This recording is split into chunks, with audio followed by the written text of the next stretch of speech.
السلام علیکم ورحمۃ اللہ وبرکاتہ۔ میں پٹھان شفا گلشن اطفال اردو پرائمری اسکول نیلنگا سے آج میں آپ کے سامنے یوم اساتذہ کے موقع پر چند خیالات کا اظہار کر رہی ہوں۔ سب سے پہلے مجھے علم کے زیور سے آراستہ کرنے والے میرے تمام اساتذہ اکرام کو یوم اساتذہ کی مبارکباد پیش کرتی ہوں، جن کے کردار سے آتی ہو صداقت کی مہک، ان کی تدریس سے پتھر بھی پگھل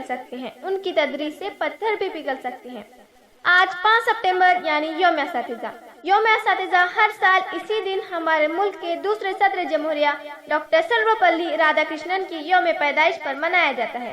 ڈاکٹر سروپلی رادھا کرشنن کا شمار ممتاز ہندوستانی مفکر اور ساتھ ہی تعلیمی اور تدریسی میدان کے ماہرین میں ہوتا ہے، جن کو 5 مرتبہ ادب کے لیے نوبل پرائز کے لیے نامزد کیا گیا۔ ان کے دل میں استاد کی بڑی قدر و منزلت تھی، شاید اسی وجہ سے انہوں نے بھی اپنی محنت اور جد و جہد سے ایک ٹیچر سے صدر جمہوریہ کا سفر طے کیا۔ ڈاکٹر سروپلی کی خواہش پر ہی، ان کی یوم پیدائش کی تاریخ پر ہی یوم اساتذہ منایا جاتا ہے۔ استاد کی سختی باپ کی محبت سے بہتر ہے۔ اگر حقیقت کی نظر سے دیکھا جائے تو استاد کی حیثیت، اہمیت اور مقام مسلم ہے، کیونکہ استاد ہی نونہالان قوم کی تربیت کا ضامن ہوتا ہے اور ان کی اخلاقی اور روحانی تربیت کرتا ہے۔ وہاں وہ ان کے مختلف علمی، سائنسی، فنی اور پیشہ ورانہ مہارتوں کا سامان کرتا ہے۔ والدین بچے کی جسمانی پرورش کرتے ہیں، جبکہ استاد کے ذمے بچے کی روحانی پرورش ہوتی ہے۔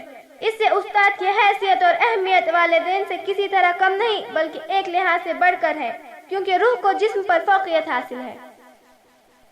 مشہور عباسی خلیفہ ہارون رشید نے دیکھا کہ اس کے بیٹے مامون اور امین اس بات پر جھگڑ رہے تھے کہ استاد کے جوتے کون اٹھائے۔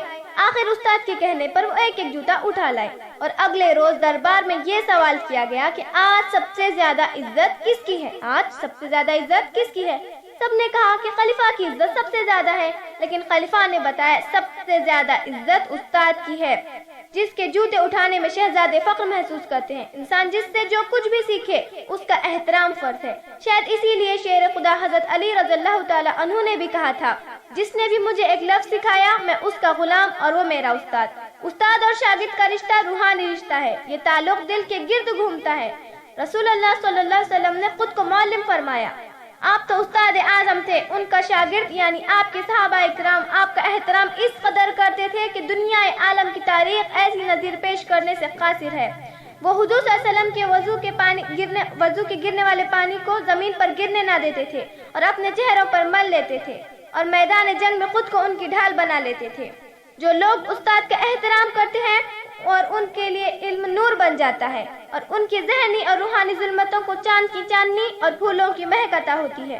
استاد ایک ہوتا ہے اور شاگرد کا ماحول بھی ایک اور درس بھی ایک اور کتاب بھی ایک، مگر کوئی رزق خاک راہ میں تلاش کرتا ہے، دینے والے کی توجہ اور استاد کا قرض دینے والے کے ظرف کے مطابق گھٹتا اور بڑھتا رہتا ہے۔ اگر زمین ہی بنجر ہو تو دینے والے کی ہر کاوش ناکام ہو جاتی ہے، اور اگر ذرا نم ہو اور اکتساب کی صلاحیت ہو تو زرخیز زمین گلزار بن جاتی ہے۔ استاد باغبان نجات ہے، کتاب صرف معلومات کا بیش بہا ذریعہ ہے، مگر یہ استاد کی ذات ہے جو تعلیم دیتی ہے۔ تعلیم صرف نصاب رٹا دینے کا نام نہیں بلکہ یہ تعلیم و تربیت ہے اور تزکیہ بھی۔ استاد اپنی روح اپنے شاگردوں میں پھونک دیتا ہے، وہ اخلاق و کردار کی عظمت کا چلتا پھرتا پیکر ہوتا ہے، اسے دیکھ کر تقدس جاگتا اور احترام خود بخود ابھرتا ہے۔ اس کا عمل اس کے علم کا آئینہ ہوتا ہے اور اس کی روشنی میں شاگردوں کے اخلاق سنوارتا اور کردار نکھارتا ہے۔ استاد کی ہر بات، ہر عمل اور ہر ایک قابل تقلید نمونہ ہوتا ہے۔ اسی کا فیض ہے کہ وہ حیوان کو انسان اور انسان کو باکردار انسان بنا دیتا ہے۔ اس لیے روح حدیث استاد کی حیثیت روحانی باپ سی ہے۔ اس کا حق اپنے شاگردوں پر اتنا ہی ہے جتنا کہ باپ کا اولاد پر۔ سکندر اعظم اپنے استاد کا بے حد احترام کرتا تھا۔ کسی نے اس کی وجہ پوچھی تو سکندر نے جواب دیا، میرا باپ مجھے آسمان سے زمین پر لایا، جبکہ میرے استاد ارسطو نے مجھے زمین سے پھر آسمان پر لے گئے۔ میرا باپ حیات فانی ہے، جبکہ میرا استاد موجب حیات جاودانی ہے۔ استاد کی عظمت و عزت کی بڑائی کے الفاظ میں نامکمل ہے، جتنا ہم بیان کرتے جائیں گے اتنا پہاڑ اونچا بنتا جائے گا۔ بس اس سے زیادہ کیا کہوں۔ آخر میں ایک شعر عرض کروں گی اور اپنی تقریر کو ختم کرنا چاہوں گی۔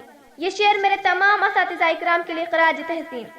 میرے استاد پاسباں ہیں آپ، میرے استاد پاسباں ہیں آپ، خوش مزاج اور خوش زباں ہیں آپ۔ پیار کرتے ہیں ہمیں ماں کی طرح، پیار کرتے ہیں ہمیں ماں کی طرح، اور باپ کی طرح مہرباں ہیں آپ، اور باپ کی طرح